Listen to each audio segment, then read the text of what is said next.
I was wondering, while you were out, what did you do while the games were on, and just how tough was it for you not being able to be out there with your teammates? I think just more missing the guys in the locker room, the camaraderie, the brotherhood. You know, we won a Super Bowl together, so missing those guys was something I knew I'd have to deal with.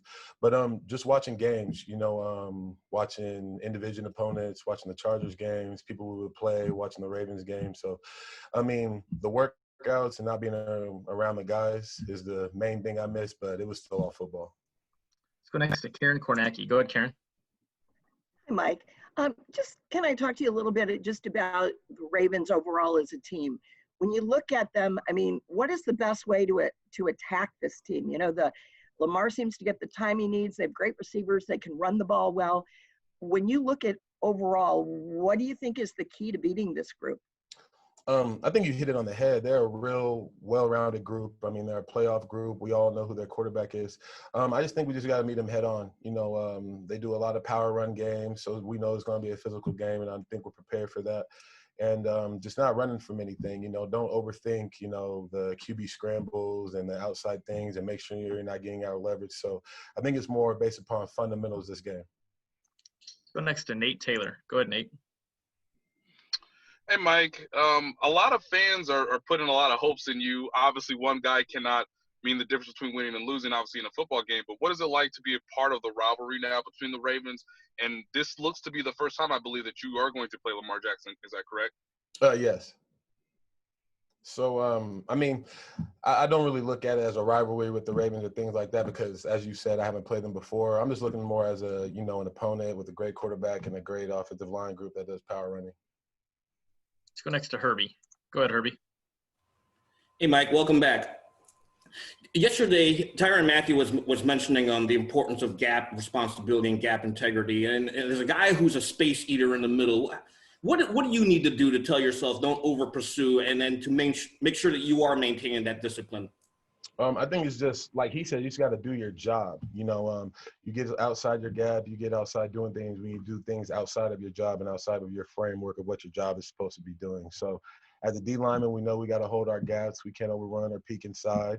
As a linebacker, we got to keep clean reads and make sure they scrape when they need to. As DBs, they can't have their eyes in the backfield. And I think what Tyrann was saying was just, detailed football. You know what I mean? And he, of course, is one of the leaders of our defense, and he keeps us all on the same page with that and little things every week that he has everybody work on. Looks like we've got three more hands up. We'll go right down the line. Todd, Matt, and then Sam. Go ahead, Todd.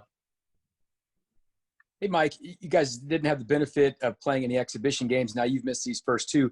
Physically, do you feel like you're in that football shape yet? And what kind of things did the guys tell you after not having exhibition games and then playing the first couple of weeks without that? How did their bodies respond? It's football. And there's been a lot of adversity this year with no OTAs and how training camp was held. The guys have, had good spirits and it's just football at the end of the day. I accounted to, last year I came in 8 weeks off of football and kept my regiment the same. And I promise you I've been working harder this past 2 weeks than that 8 weeks. So I'm trying to have a similar effect on the defense. Let's go next to Matt Derrick. Go ahead, Matt. Hey, Mike, good to see you. Good to see you. Hey, I'm curious, what did you think of the two games that you watched from afar, and especially Tershawn Wharton as a young guy filling in? And then also, what do you feel like you can bring to the lineup that maybe you've been missing the first couple of games? I think you're seeing it. The rookies, man, I got to tip my hat off to him. Turk, Mike Dana. They didn't have a preseason. They didn't have a normal offseason, and they came in and did what they needed to do, and they held their own. Me, I just going to come in and try to be me, man. Try to do my 111, contribute where I need to, make plays when I need to, and keep the guys together as I need to. We'll go last to Sam McDowell. Go ahead, Sam. Hey, Mike. What's up, man? How you doing? Good. The Ravens are a team that not a lot of teams are probably excited about playing, but just considering your role, is this their power run game? Is this a game that you get a little bit more up for? I get up for every game, but this is a primetime game versus a power running team.